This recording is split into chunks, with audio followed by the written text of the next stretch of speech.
Ya que hemos refutado esta doctrina católica de que los niños nacen con un pecado original y por eso tienen que ser bautizados, vamos a explicar qué es lo que quiere decir Salmo 51.5 y Salmo 58.3. Hay interpretaciones para estos pasajes que no están en conflicto con otros pasajes de la Biblia. Salmo 51.5 es un salmo que usa la figura conocida como hipérbole, y esta figura significa exagerar una idea, tirar más allá del blanco.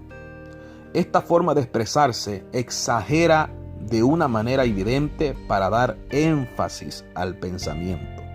Entonces David está dando mucho énfasis a su pecado, pero no está diciendo que nació en pecado. La frase "en maldad he sido formado" debe de ser entendida como dando la idea de que fue traído a un mundo lleno de maldad. O sea, pecado, ya que la palabra formado viene de la palabra hebrea que se pronuncia kul, que se escribe C-H-U-W-L. Y uno de los significados de estas palabras es traer hacia adelante o al frente de. Por lo tanto, debe de ser entendido como diciendo: en maldad he sido traído. O sea que David fue traído a un mundo de pecado. La frase "en pecado me concibió mi madre" debe ser entendida como la explicación de que David nació de una relación pecaminosa, o sea, adúltera, entre su padre y su madre.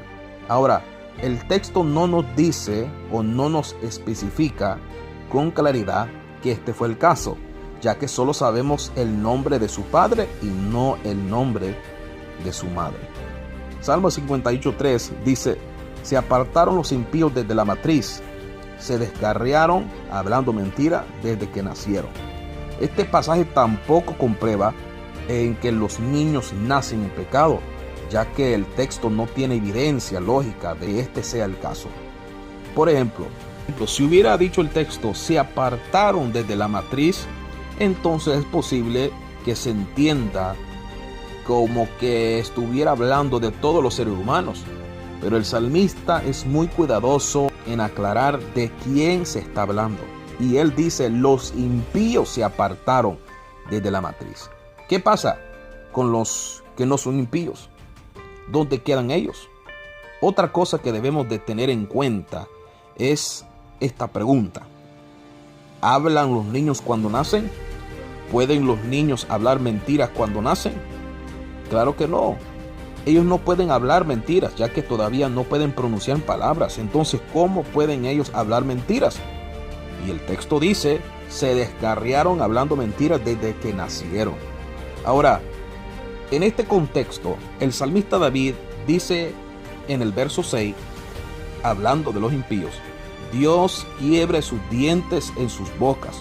Pregunta: ¿tienen los bebés dientes cuando nacen? No, ellos no tienen dientes cuando nacen. Por lo tanto, no se está refiriendo a los bebés que nacen en pecado. Este es solo una doctrina para justificar su enseñanza de hombres. Job dice que desde el vientre de su madre fue guía de la viuda, o sea, que se preocupó por ellas. Job 31:18. ¿Significa esto que Job, antes que naciera, cuidaba a las viudas? No. Algo que debemos de entender es que la matriz o vientre también es una referencia a la juventud. Job 31:18 dice: porque desde mi juventud creció conmigo como un padre, y desde el vientre de mi madre fui guía de la viuda. Job no podía cuidar de la viuda siendo un bebé, y mucho menos estando en el vientre de su madre. ¿Por qué? Porque ni él podía cuidarse a él mismo. ¿Cómo iba a cuidar de otra persona? Por lo tanto, estos dos pasajes no muestran que los bebés nacen en pecado. El salmista David lo único que está diciendo es que desde una temprana edad se apartan de los caminos de Dios. En una temprana edad, cuando ya pueden distinguir entre el bien y el mal y saben cuál de los dos escoger, hasta entonces se apartan y pueden distinguir entre el pecado y el no pecado. Recuerde que un niño no sabe distinguir entre lo bueno y lo malo. O sea que lo que David se está refiriendo es a una edad cuando ya el niño puede saber y entiende lo bueno y lo malo. Es decir, que no necesita un bautismo de niños. Eso es algo antibíblico y doctrina y tradición de hombres. Pero claro, eso es lo que la Iglesia Católica practica. Mientras la Iglesia de Jesucristo no estamos bajo una esclavitud de tradición de hombres, sino que predicamos la palabra pura del Evangelio. Dios les bendiga.